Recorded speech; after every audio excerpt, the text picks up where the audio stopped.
The Locked On Podcast Network presents the Big 6 in 60. The 6 biggest national sports stories from the local experts of the Locked On Podcast Network. Get the real story, why it matters, what's next, who wins the big game, and more, all in 60 minutes. The Big 6 in 60 starts now with the biggest story in sports. The Blazers' run as a fun team with good vibes lasted less than one day. Chauncey Billups has since been arrested for his part in a fraudulent poker ring, as well as tipping bettors ahead of NBA games. Sheesh. You are Locked On Trailblazers, your daily Portland Trailblazers podcast. Chauncey Billups, the Trailblazers head coach, was arrested by the FBI in his Lake Oswego home, according to the Oregonian. The charges: money laundering and wire fraud conspiracy. Billups is alleged to have been involved with a multi-year, multi-state running fraudulent poker game. He was one of among 30-some people, 34 folks that were indicted on Thursday in 2 separate cases involving NBA adjacent figures, NBA figures and NBA adjacent actors. Some of them mentioned in both cases, including seemingly Chauncey Billups. The thing that Billups is specifically noted for, that's what, by the way, that's what we're going to talk about on today's show. The head coach of the Trailblazers got arrested. Things done changed. It's not fun anymore. Billups is specifically accused of being part of a mob-run, like mafia-tied-in scheme to host these poker games where he has, as they call it in the indictment, which is available for you to read in its entirety on the New York Times, face cards. Basically, Billups was a celebrity that is lured into these games. You get to play poker with 2004 NBA Finals MVP Chauncey Billups. Specifically, these games that took place across a number of states, but Billups is specifically charged with participating in 2 of them in Las Vegas in April of 2019 and then again in October of 2020. So Billups was part of this scheme, and the alleged charges was that he was basically luring victims, or maybe luring victims is maybe the incorrect word, but luring poker players, professional poker folks, to be defrauded at a poker game organized by the mob. It was relatively high tech, right? They had card counting machines that had been altered so they could count the cards. They had X-ray vision under the table so you could see the cards that were face down on the table. Cards that were specifically marked, and you wore special contact lenses so you could see what the highest cards were. And folks sitting at the table who would signal to one another who would bet.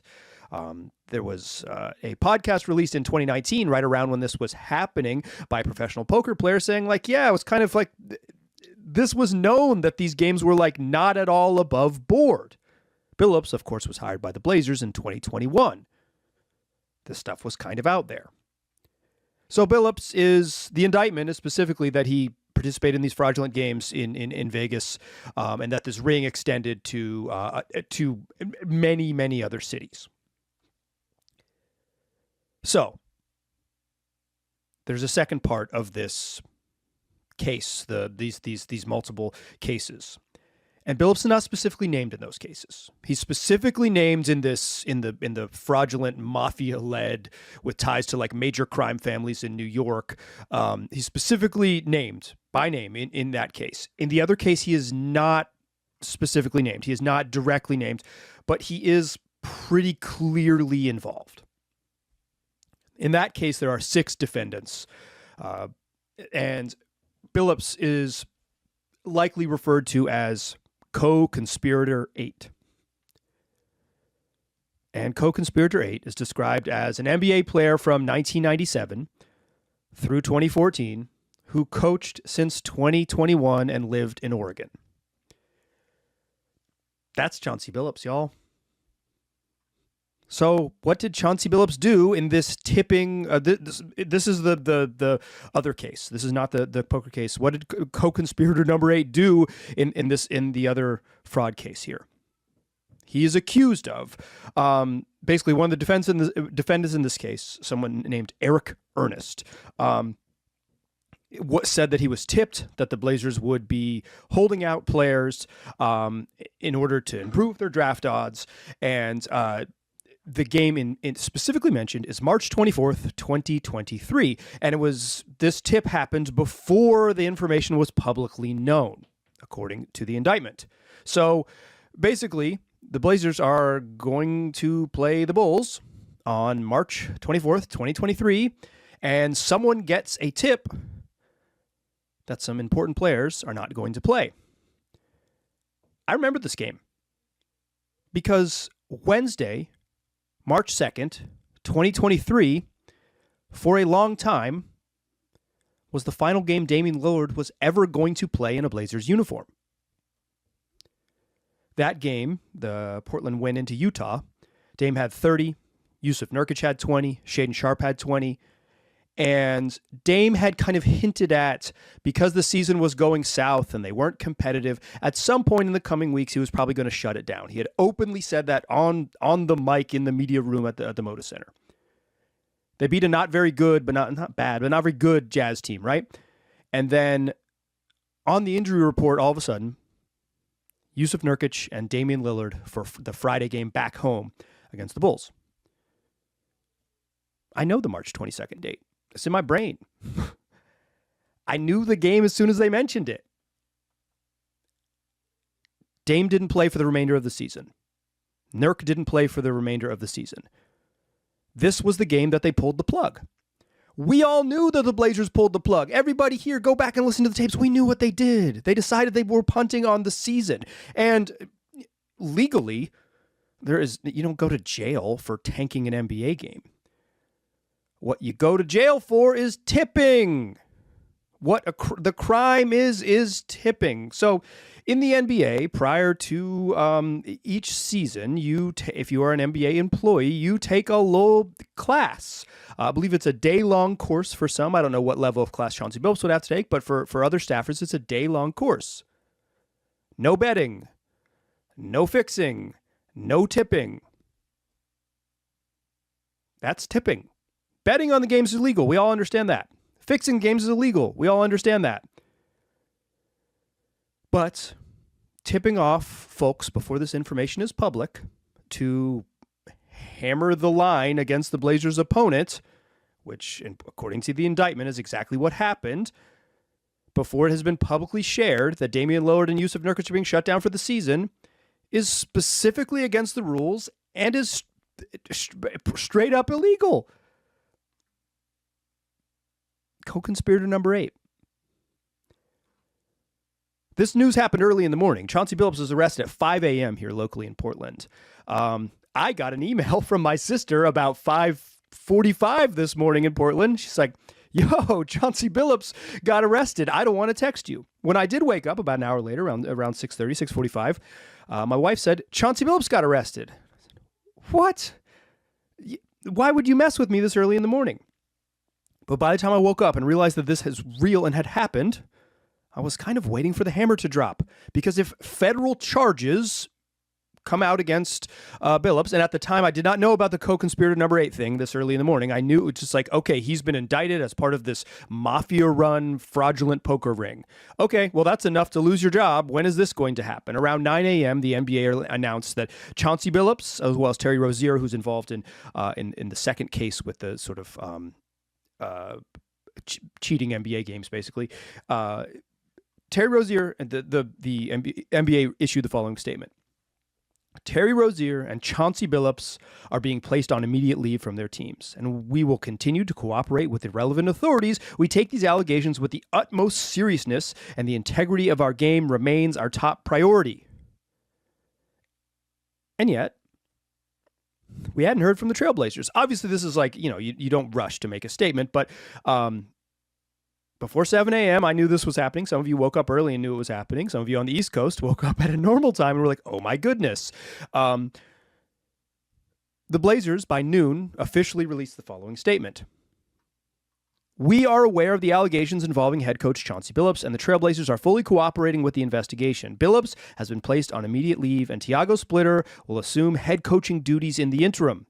Any further questions should be directed to the NBA. Billups is on leave by the league. He's already been replaced. There doesn't seem to be a world where he could possibly coach the Portland Trailblazers again. With 2 federal cases against you, he might never coach in the league again. Right now, as I'm recording this on the afternoon of Thursday, October 23rd, seems like this is it for Billups and his run. The good vibes of the Billups era. We had a half season last year when the Blazers were pretty good, but this year was the year of hope, was the year that they were going to be competitive and play a certain way, and he was finally going to put his sort of signature stamp on this team, and they were going to, play in the way that Billups had always envisioned. The game ended just after 9 o'clock. He got arrested at 5 a.m. the next morning, 8 hours later into game 1. And the Blazers are now just they're in a weird spot. Most people can't name all their financial accounts or even what they're worth, whether it's a 401k or properties or investments. And when you don't have the full picture, you can end up leaving money on the table. That's why there is Monarch Money. It's an all-in-one personal finance tool that brings your entire financial life together in one clean, easy-to-use interface on your laptop or your phone. Monarch does the heavy lifting for you. You can link all your accounts in minutes, see clear data visuals, get smart categorization of your spending, and finally feel in control of your money without ever touching a spreadsheet. I linked all my accounts to Monarch and immediately spotted a few subscriptions I wasn't even using. Canceling those all can save you money every month. Don't let financial opportunities slip through the cracks. Use code LOCKEDONNFL at monarchmoney.com in your browser for half off your first year. That's 50% off your first year at monarchmoney.com with code LOCKEDONNFL. The Chargers bounced back in a big way on Thursday night, thoroughly dominating the Vikings. You are Locked On Chargers, your daily podcast on the Los Angeles Chargers. The Chargers are back on track. And 1-0, and the new Navies look good, feel good, play good, and the Chargers dominated the Vikings on Thursday Night Football. They did. I mean, it was a thoroughly dominating performance on both sides of the football, and we have a lot to get into. It's great to have a show where you're getting into a bunch of great stuff. But this episode is brought to you by Mazda. Like our players, we sweat every detail because when you make every move count, pulling off the unexpected is only the beginning. Stay tuned later for highlights in this week's Moving the Game Forward. Mazda, move and be moved. David, we don't get to sit back in many blowouts. I mean, really, the Chargers only had one double-digit win this year, and it was against the Raiders in a 3-interception Geno Smith game. But even that game, they kind of struggled to put the Raiders away and just kind of put the finishing touches on it early. That was not a problem on Thursday night as the Chargers win 37-10 in a game that really never was close. I mean, after the beginning of it, really the closest it got was 14 points at one point. But I think that was the biggest takeaway, was just the Chargers needed this. They've been so banged up. They got some guys back, and they went out and showed that, hey, we were the much better team on Thursday night, and we just haven't really seen them put anyone away like that all year. Yeah, and also that they took the performance against the Indianapolis Colts very personally, and they were embarrassed by it, and they had to wash that bad taste out of their mouth immediately, and they did so emphatically on both sides of the ball. Offensively, did whatever they wanted. Defensively, completely controlled the football game, and this one, it was a beautiful thing to watch. I wanted to see some physicality out there in those Navy uniforms. We saw it. It looked like a completely different football team tonight. Yeah, I'm glad you brought up the physicality because you saw it on both sides of the ball. Not only the Chargers being able to run the ball effectively as they did in this game for over 200 yards, but also just being able to stop the run as well. I mean, it was just a noticeable difference. Obviously, the Vikings got down so quickly in this game that they couldn't really run the ball, even if they had wanted to, even if it had been successful. But, man, you take out a couple of, garbage time runs, and it looks really bad on that Vikings box score. But I think the biggest thing was just, we know kind of the deficiencies of this team. Yes, they're getting a little healthier. Yes, they really looked a lot more like the 3-0 team, that we started with, as opposed to the team that went 1-3 over the last 4 games. But I did think that it was just the physicality in the trenches, which has been such a problem, really showing itself. And I mean, the defense, they only allowed one touchdown, and that was after a turnover. Never let them sustain any kind of offense. But it was getting off to that hot start, getting up 21-3. So you could run the football up, more and control the game that way. And I just think that when you got, it was 23-3 last week against the Colts, David, when they really got out of their game plan. They got put in a terrible spot where they had to throw the ball and everyone knew it, and they just got totally dominated. This game was the complete opposite. They controlled the game from the beginning. They got off to a fast start. They had a good plan going into this one. And I mean, they just needed it in the worst way. You went 1-3 over your last 4 games, and you have teams coming up like the Steelers and the Jaguars and games like that you have to win, and also the Titans this week. But I think obviously the biggest difference in this game, David, one of the biggest reasons why they looked so much more like the team that started the season was getting Joe Alt and Khalil Mack back in a more significant way this week. Absolutely. I mean, Joe Alt's such a difference maker. You see it on the offensive line so quickly. I mean, just get that feeling of peace on that left side, knowing that Joe Alt's out there and he's got it locked down. And he absolutely did, not only in pass protection, but was a force in the running game as well. Run blocking. Kaimani Vidal found success running behind Joe Alt on that left side all night long. Huge difference maker. And yes, Khalil Mack, back to the full form of Khalil Mack that we're used to seeing. The guy that's dominant as an edge rusher and also effective at being really, really stout on the edge, and securing that edge with physicality and violence. His presence was desperately missed, and it showed itself. Both these guys, big, key, important players on both sides of the ball, really showed up in a big way, and their performances directly related to the Chargers winning this game in dominant fashion. Yeah, and I think more than anything, it just gives you hope. Like, it's just like you needed it. You needed a little bit of hope. You needed for the Chargers to look like a really good team, because, I mean, the only win in the last month was against the Dolphins, and like they almost blew that, right? That's a game they should have put away, and they almost blew it at the end. So I think that just it's a vote of confidence for this team in knowing, hey, with these guys back, with Joe Alt back, with Khalil Mack back, we are back to a team that can have these kind of performances, and this is the first of its kind so far this year. I mean, the Vikings were really banged up too. Guess who doesn't care? The team that's been as banged up as anyone, right? Both teams were extremely banged up.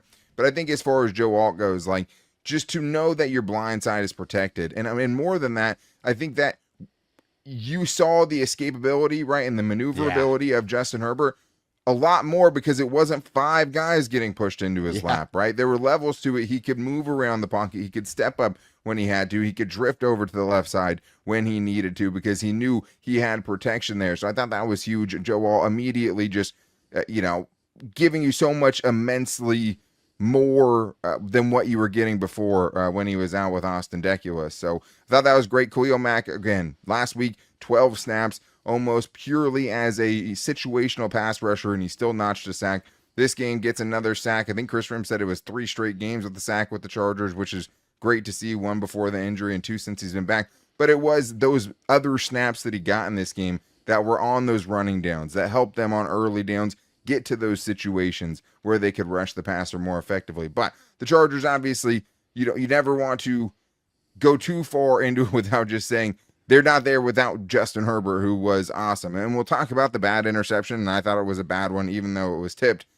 But Justin Herbert, you can't forget about what happened the rest of the game, because he really was special tonight in a lot of moments. He really was. A very efficient night from Justin Herbert, 18 of 25, 227 yards, 3 touchdowns, and was especially excellent against the blitz. From Next Gen Stats, 13 of 15, 162 yards, 2 touchdowns, and an interception when the Vikings blitzed. His 4th most yards against the blitz in his career. So Brian Flores cannot be a big fan of Justin Herbert, because it's been 2 games against Justin, and Justin has thoroughly dominated his defense both times. He was special tonight. Like, his escapability, his evasiveness in the pocket was fantastic. His ability to create and really extend plays, and also use his legs to great effectiveness. 7 rushes for 62 yards, good for 8.9 yards a rush. Justin Herbert was, in every facet, fantastic, besides one blemish tonight. Yeah, I mean, yeah, one or two, right? I mean, that first Yeah. throw that he had, the game almost started with the pick six. This is true. You know, there was a blitz they didn't see until too late. He tried to go hot without, tried to throw to a spot for Ladd McConkey, and I was surprised that got overturned, right? Just because I am too, it was honestly. called an interception on the field. I think the ball did move once it Yeah. hit the ground, but his hands were on it. I was a little surprised. That, and then obviously the one later on, which had a chance of letting the Vikings back in the game. We'll talk a little bit more about that. And that was just bad, tipped or not. On first down, running full speed to the left and trying to throw back across your body, even if the ball wasn't tipped, is a bad decision, right? It just is. It's 24-3 at the time. There's no need for you to try to make that play on first down. This is my thing, though. It's hard not to play hero ball when hero ball is the only thing that got you to this point, right? Like, this man, you only win the Dolphins game because he goes hero mode. You only win the Broncos game because he goes hero mode and is probably making passes to Keenan Allen, who's well covered in the end zone while about to be hit, that you wouldn't advise many quarterbacks to make in that situation. But he has to know when to kind of turn it off. But I did think the difference tonight was the creativity when he was scrambling. One of them got a great block from Kimani Vidal, who, but just like set up his blockers, like had the vision to, hey, I'm going to cut out, I'm going to get a block here and pick him an extra 10 yards. He has been, one of the best scrambling quarterbacks in the NFL so far this year per Chris Rim, most rushing yards he's had through 8 games at this point. A bad interception. No one's going, even tipped, I'm not going to absolve him of that one, even though obviously when you have guys in your face all the time, like balls are going to get tipped, interceptions are going to happen, and he just has the worst luck when balls get batted up in the air. world. But 289 yards of offense, a 96.2 QBR. That only goes up to 100, right? Passer rating of 122. Almost perfect. Averaged over 9 yards per attempt. Besides those 2 plays, he was basically flawless and continues to show why he's one of the best quarterbacks. Last night, the Vikings took the beating of a lifetime. You are Locked On Vikings, your daily Minnesota Vikings podcast. What a disaster. Oh, my God. This is the first time that I'm getting to talk to you. I didn't get home in time to do the squad show, but I was at the game, hence the slight hoarseness in my voice. That the Vikings lost 37-10 and were beaten like a drum up and down the field. I think sometimes with these really extreme results, like it's always like never as bad as it looks, or it's like you kind of come away from it after some distance and you realize that there was this thing that went positive and this thing that, maybe was a fluke and won't happen again and all this stuff. This game feels different to me. And I'm recording this a couple hours after I got home. So like, I'm not, maybe I'll look at the tape and I'll see that this actually wasn't so bad. But if you're coming to this show looking for the kind of, reasoned centrist opinion on things, you might not find it today. This feels like a game that breaks a franchise in two. Sometimes you feel those losses that you get beat so bad or so demoralizingly. I think the most famous one in everyone's mind right now is the Hail Mary debacle against the Commanders Chicago had last year, right? A game that's just such a kick in the teeth and that you just never recover. This game feels like that. The Vikings are limping through a tough portion of their schedule, both in, they're playing some of the biggest contenders on their schedule kind of all in a row right now, but also from the London trip to the bye week and then doing a tough, Super Bowl defending Super Bowl champions at home and then West Coast Thursday night. It's a tough travel schedule, right? And they looked lethargic. Now, I want to be very clear that the travel thing is not an excuse. If it is one, it's an awful one. But they sure do look like a team that just like wasn't awake. Just a lethargic effort from top to bottom. And through 8 weeks now, not including this game in RESDM, which is not uploaded as of this recording, but I can't imagine it's going to get better, the Vikings are a bottom 5 NFL team. If you pull out that week 3 game, which it isn't necessarily fair to the Vikings, right? That game did happen, but it's also a pretty heavy outlier because all of the other games, the other 6 games the Vikings have played, they've looked bad. They've looked bad for like most of it. And the 2 wins they got were, late rallies and comebacks. But otherwise, they've looked horrible. You can argue that they have had the Bengals game in 2 good quarters. And everything else has been straight up no-show, kind of going all the way back to last year when they lost in Detroit and then in Arizona in the wild card game. This is no longer a team that knows how to play football. They're getting drummed by everyone with half a brain. And I would say now, if I'm one of the teams that did lose to the Vikings, like the Bears or the Browns or the Bengals, I am taking a serious look inward and going, whoa, we really lost to those guys? Those guys are scrubs. This is a dreg of the league. It really feels like that right now. And I'm not just I'm trying not to be like super overreactive to, a rough slump or whatever. But like right now, if you just look at since week 4, right? Since after that Bengals game, the Vikings on defense are bottom 3. They are a bottom tier rush defense. They're the 3rd worst pass defense. Offensively, since week 4, they have the worst rushing offense in the league, and they have a below average passing defense. You're not going to find a lot of teams that hit the Yahtzee of being bad at all 4 phases on rush defense, rush offense, pass offense. And they're bad at special teams because they are racking up penalties like they're going out of style. This is a bottom 5 football team right now. And I'm not going to sit here and complain for 30 minutes. Nobody wants to listen to me do that. But I want to just, it's really impossible to overstate how poorly the Vikings are playing right now.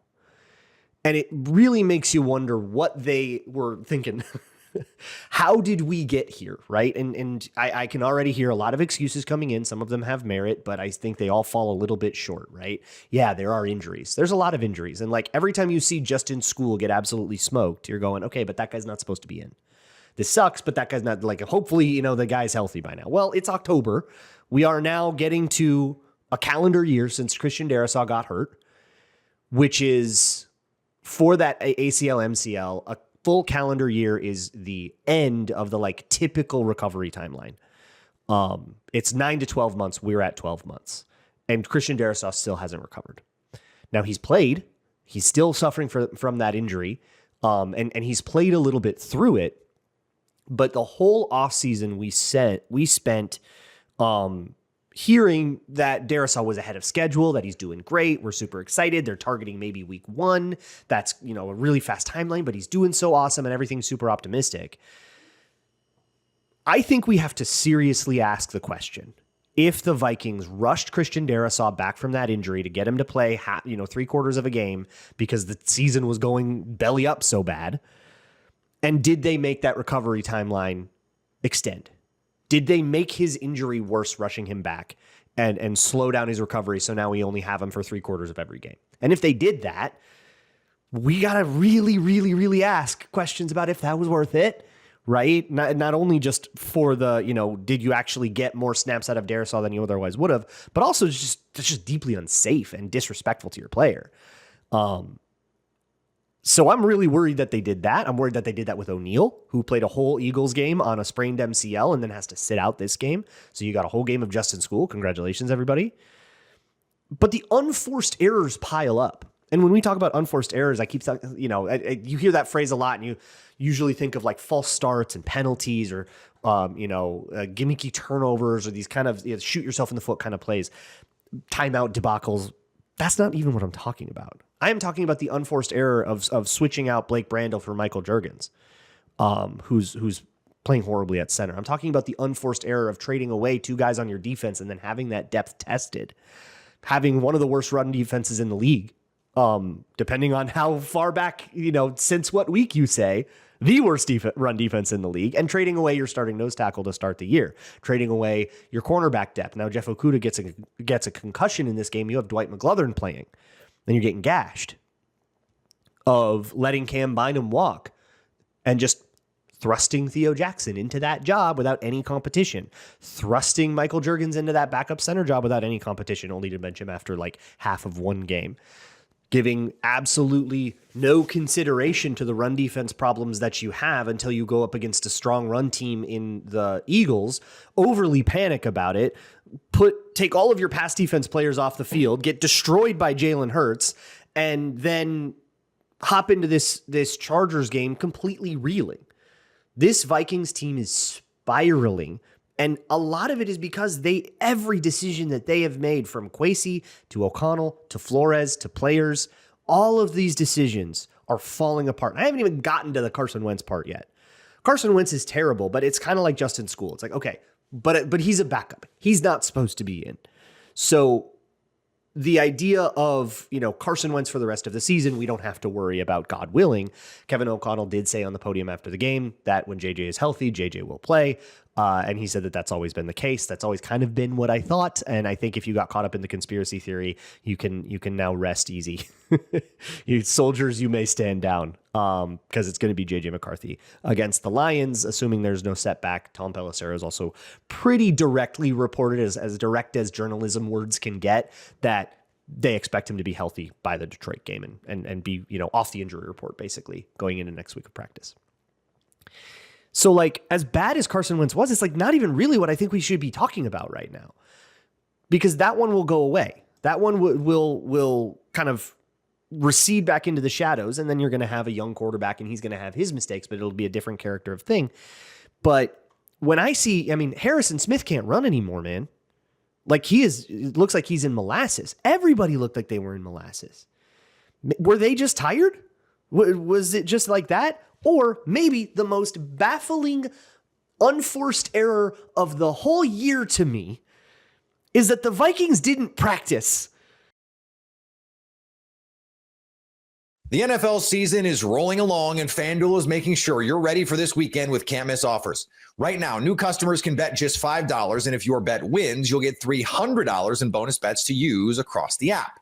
I love using FanDuel because it fits however I want to bet in the moment. Player props, building a same-game parlay, or even jumping in live as the action unfolds. It's quick, it's easy, and the best way to add a little more energy to Sundays. So are you ready to play? Download the FanDuel app now by visiting FanDuel.com to get started. That's FanDuel.com to place your first $5 bet.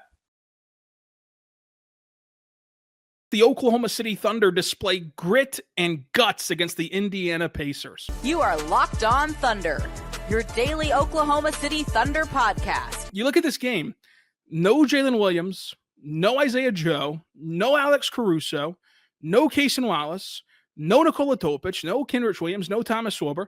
And they just came off of an emotional double overtime win against the Houston Rockets in a game that saw ring night, banner night, and a lot of exhaustion, a lot of exertion in that contest. This was a final rematch that, despite the changes on both sides, I just laid out for you who was out for OKC. Indiana missing Therese Halliburton, missing Miles Turner, missing TJ McConnell, and of course Turner, going to Milwaukee this offseason.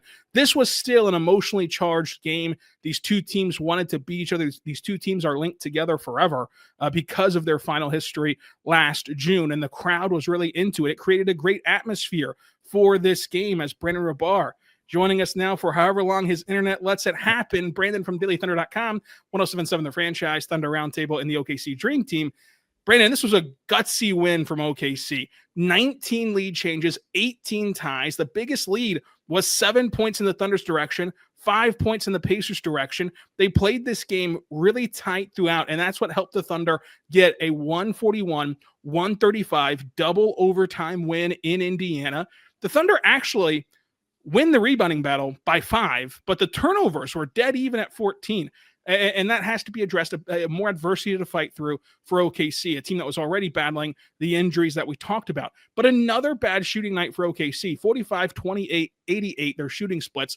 Indiana, though, shot 43, 30, 75. So this is 2 straight games where the Thunder have shot poorly from 3. However, they've also forced their matchup to shoot poorly from 3. We'll talk about if there's any concern over that 3-point shooting coming up. But the Thunder had to invent a way to win this game, because we talked about how surprisingly they won the rebounding battle. And even more surprisingly, they tied in the turnover battle. And then we get to even more unusual conduct. The Thunder lose the points in the paint. They usually dominate.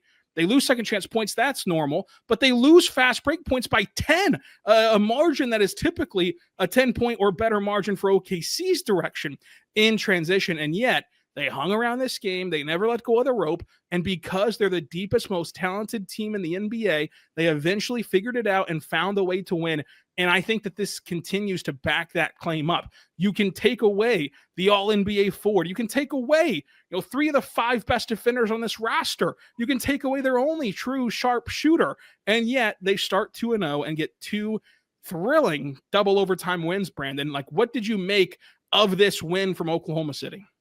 I think you said it perfectly. They found a way to win without Jada, without Caruso, without Wallace, without Isaiah Joe. They just find different ways to win. Tonight, it was going to the free throw line. It was AJ Mitchell. It was Aaron Wiggins. It was playing physical. It's just finding a way. Guys stepping up. A guy like AJ Mitchell, who wasn't even in the playoff rotation because he came back from toe surgery, he was dominant tonight. He was great tonight. Career high, obviously, 26 points. Aaron Wiggins stepped up big time tonight. Shea found a way to break his career high by scoring 55 points tonight. I know that we'll get to the details of all those things later, but it's a little bit of this, it's a little bit of that, just finding ways to win, and that's what championship teams do.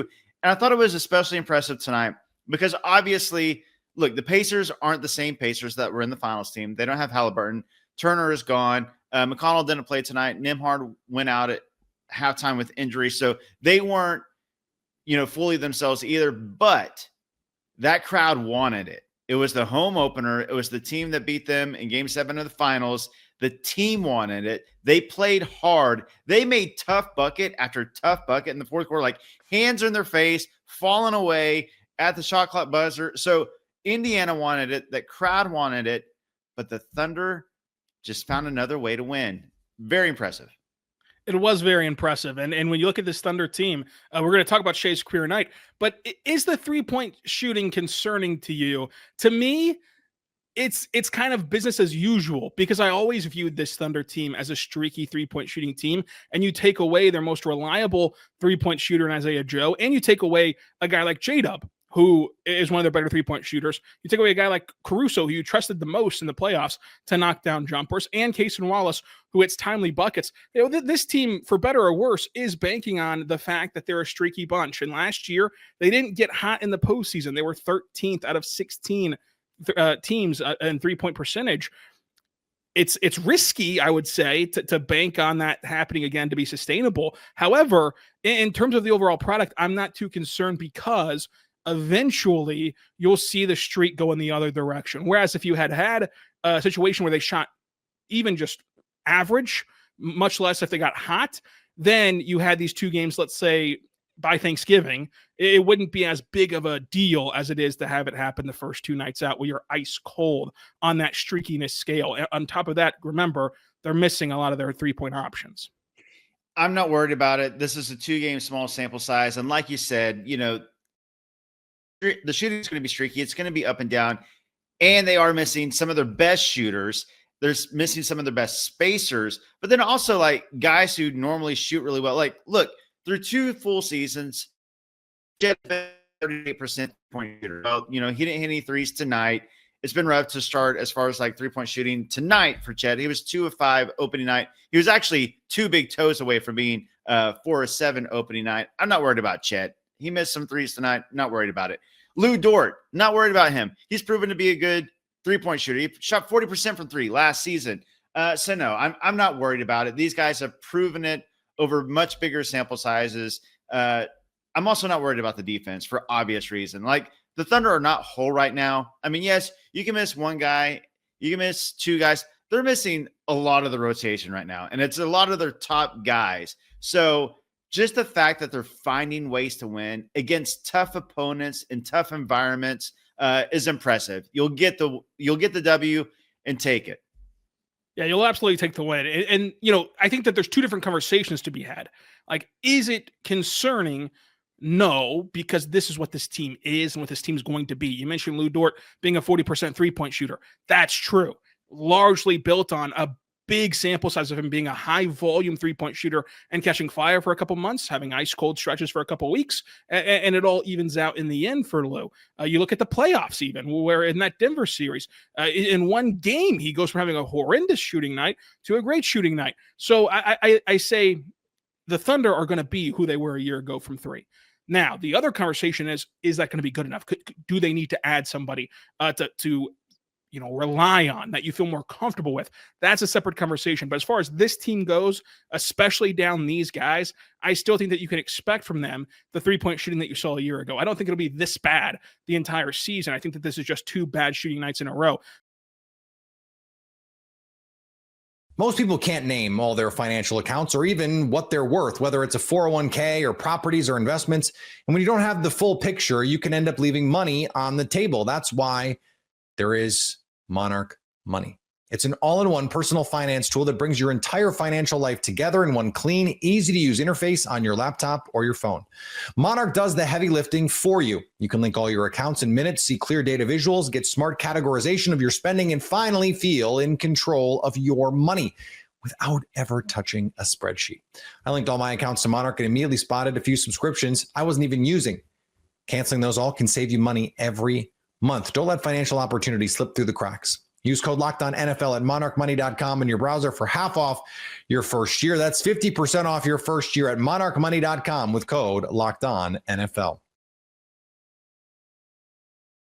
Can the Aggies finally make history and win in Death Valley? You are Locked On Aggies, your daily podcast on the Texas A&M Aggies. It's that time of the week, DJ. It's time for bold predictions. It's time for X Factors. It's time for Matt and DJ's school for kids who can't gamble good. Because we have sucked in the prop bet department so far this year. But that's okay. We're going to rectify that this week. Let's start with bold predictions, though, DJ. This is a huge game for Texas A&M. Obviously. They're 7-0 for the first time since 1994. Just so happens that they are going into Death Valley where they have not won since 1994. I believe that was an 18-13 win by the Aggies under R.C. Slocum. So, a lot of people, including yourself. How old are you, DJ? 22. 22. So you were, 2 years old when this happened? When the Aggies last beat? I wasn't even thought of for alive. Another 10 years. Yeah. You were 10 years removed. That's Yeah. math live on air.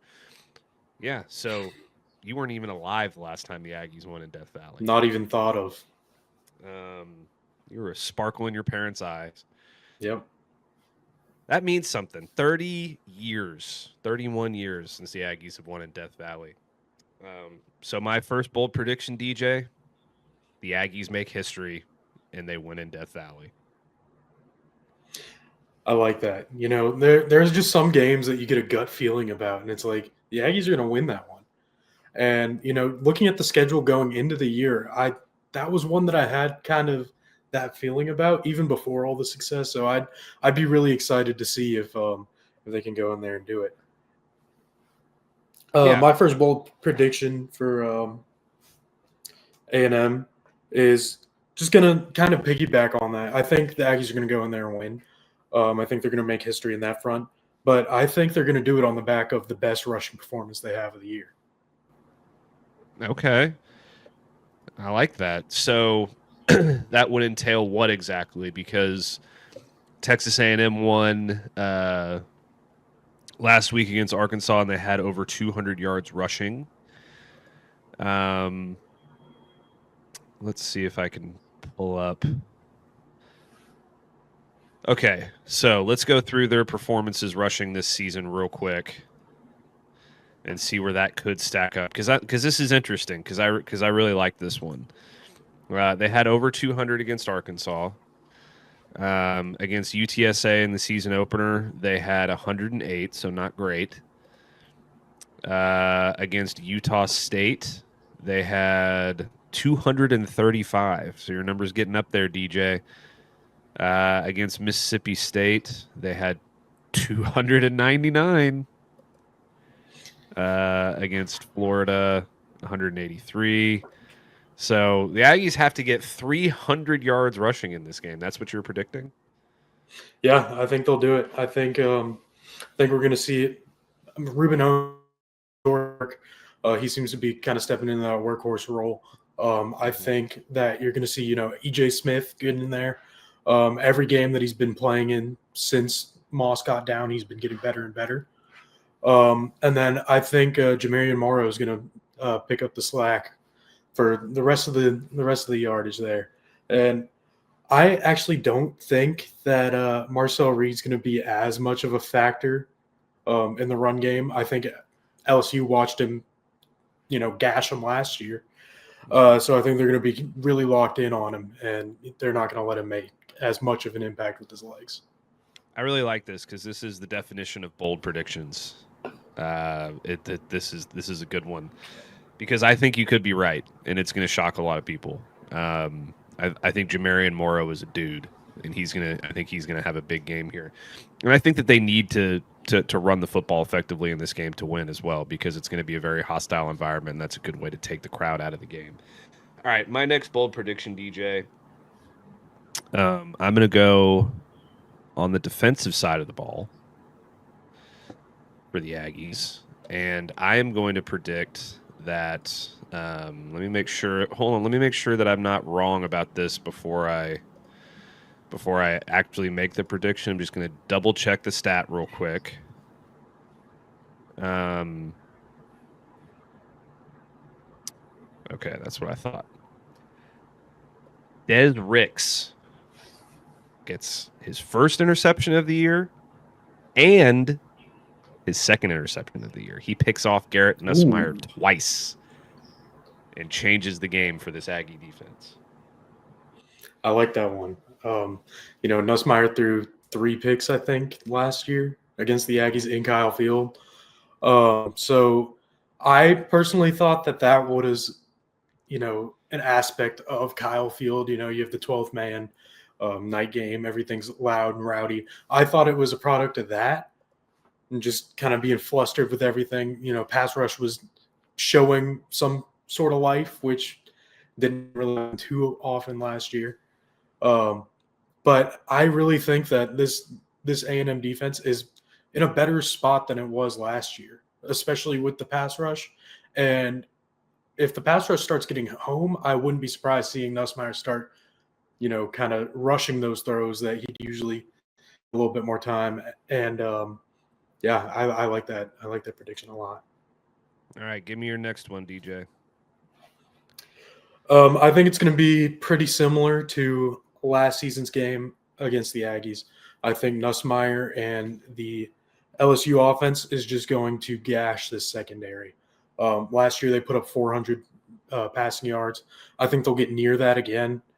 I don't think it'll be enough, but I wouldn't be surprised to see him have a day. Okay, I like that. Last year's game was one of the more exciting games that we've had in that series because Texas A&M had that big comeback, and it's this game always seems to get a little weird. So I think one of the things that Texas A&M hasn't really done this year outside of Notre Dame really is have a big comeback. So if LSU kind of jumps out early, I can see A&M fighting their way back in this game because I think Mike Elko has these kids believing. And I like that. I like that one a lot. The NFL season is rolling along, and FanDuel is making sure you're ready for this weekend with can't-miss offers. Right now, new customers can bet just $5, and if your bet wins, you'll get $300 in bonus bets to use across the app. I love using FanDuel because it fits however I want to bet in the moment. Player props, building a same-game parlay, or even jumping in live as the action unfolds. It's quick, it's easy, and the best way to add a little more energy to Sundays. So are you ready to play? Download the FanDuel app now by visiting FanDuel.com to get started. That's FanDuel.com to place your first $5 bet. BYU is Iowa State bound, and the Cougars are looking to go 8-0. You are Locked On Cougars, your daily podcast on the BYU Cougars. BYU, ranked 11th in the country, is knocking on the door of the top 10. They're also 7-0, one of just 6 teams across this great land that are undefeated at this point in the season. They are carrying a lot of weight on their shoulders because they are the favorite in the Big 12 for the time being by virtue of their undefeated start. Yes, I know that Cincinnati is also undefeated undefeated in Big 12 play, but they have a loss on the record to Nebraska. So you look at it, BYU is going for a major opportunity with the chance to move inside the top 10 and really assert themselves as a dominant force here in the Big 12, but standing in their way, the Iowa State Cyclones. Now, when the schedule came out, you guys, those who are everydayers and probably remember back that far, I said, looking at the schedule, it felt like to me this game against Iowa State was a scheduled loss for BYU, just by virtue of the fact that BYU would be coming off that rivalry game against Utah, and who knows how they would have fared at that point. And obviously how things played out last year in the aftermath of BYU winning that rivalry game and then summarily losing 2 straight games. So I looked at the schedule and I was fearful of BYU going to Ames in the circumstance. Well, that did not include, as it often does, the variables that play into all of this, mainly injuries and the like. Iowa State is a wounded animal right now, and it's not that any fault of their own. Injuries are inherent to the sport that we all love, speaking of college football. Guys want to play ball at the highest levels, but playing ball at the highest levels obviously includes the inherent risk of injury, and that's where Iowa State finds itself, because if you look at their player availability report, they got a number of guys that could or should be on the shelf for this weekend's game. So I say all of that to say this. BYU should go into this game feeling pretty confident about themselves, despite our friends at FanDuel and other sportsbooks out there rating BYU as an underdog. Iowa State's a little bit in desperation. When I mentioned the fact that they're a wounded animal, and that obviously plays into all of this. They want to bounce back. And if they were to beat BYU, they absolutely are right back in the thick of the Big 12 race, because they'd have a win over the leader in the clubhouse, and that would push them right back into the mix here, despite being 2-2 in the conference race. There are, I think, 11 teams within 2 games of the conference title race, and that in and of itself shows you how crazy this league is, and why BYU, if they're capable of doing it, needs to keep themselves above the fray.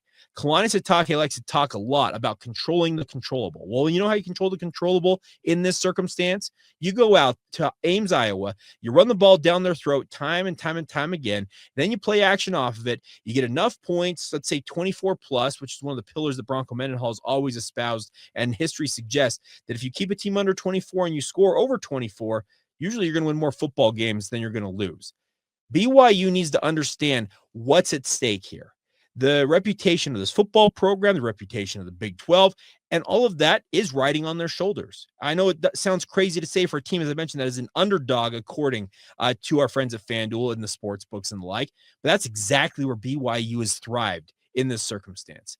They know that they're being disrespected nationally. They know that there's a lot of naysayers out there who think that BYU is just scraping by. Well, our good friend Spencer McLaughlin, I joined him yesterday on Locked On College Football. He says, these are the know how to win or find a way to win Cougars, speaking of BYU. And that's exactly what they are. They're 18-2 in their past 20 games. They have proven time and time again over the past year plus to show an ability, uncanny as it is, just to find a way to win football games. And this game, yes, it's not going to be easy, because Iowa State, in many respects, I'm going to spoil a little bit of a surprise here, but Kelly Papinga says that they look a lot like what BYU faced when it came to facing off against Stanford earlier this year. And what that means is they've got a decent quarterback. In fact, I think Rocco Becht is downright elite. I think he's a fantastic quarterback, but they use a lot of tight ends in their offense. And a lot of it's because of the injuries they've absorbed at wide receiver. And on the defense, they've lost a lot of the guys in the defensive secondary as well. So how do you go about defending this? Well, pull out your game plan from Stanford and make sure that those guys don't hurt you. Now, Abu Sama and Carson Hansen are very good running backs. They're obviously going to play a role in this. Carson Hansen is probable on the player availability report. We'll see if he's available in this game. But BYU, I think, has a good feel, or at least should have a good feel for the style they're going up against, simply because they faced off against Stanford. I fully expect Iowa State to be able to execute what Stanford failed to execute against BYU, and do so at a much higher level. And that's going to mean BYU is going to have to be on their game, because Benjamin Brahmer, Gabe Burkle, I think it's also Tyler Moore. They're kind of the 3 tight ends, much like what Stanford threw, that are the focal point of the passing game here with the injuries they've absorbed at wide receiver. It is not going to be easy to go to Jack Trice Stadium, because I think Iowa State, among the, I guess you call them the hateful 8, the original 8, whatever you want to call it, the holdovers from the old Big 12, Jack Trice Stadium has one of the best home field advantages in that group. And I'm saying that a lot of them don't have home field advantages because they do. But Iowa State fans, they're a unique fan base because they are tried and true, thick and thin. They are as diehard as any Cougar fan, I feel like. And I'm looking forward to seeing what the environment it looks like when BYU heads to Jack Trice tomorrow afternoon. It's also a day game for BYU. They haven't played a day game in almost a year now since last season. They've been playing a lot of night games, and we all know that the Vampire Cougs, Cardiac Cougs, whatever you want to term them, they've been very good under the lights. How do they thrive now with a mid-afternoon kick? That's also a new adjustment for BYU. I look forward to all of this, but I think the game plan is pretty simple for BYU. Bottle up the tight ends. Make sure that guys like Rocco Becht, Abu Sama, Carson Hansen, the running game that Iowa State possesses, does not get the traction that they are looking to establish. Meanwhile, you establish your ground game. Let a guy like LJ Martin have 25 to 30 carries because he's proven very durable so far this year. Control the controllables. Speaking of the time of possession, the pace of this game.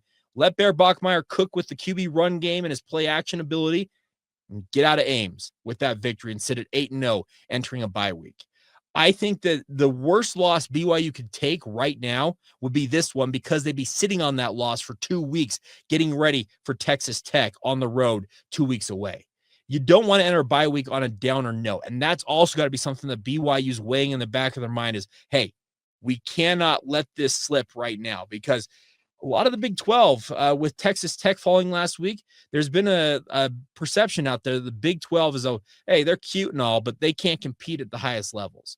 Well, BYU's now carrying that banner as the undefeated team, having a sterling record intact.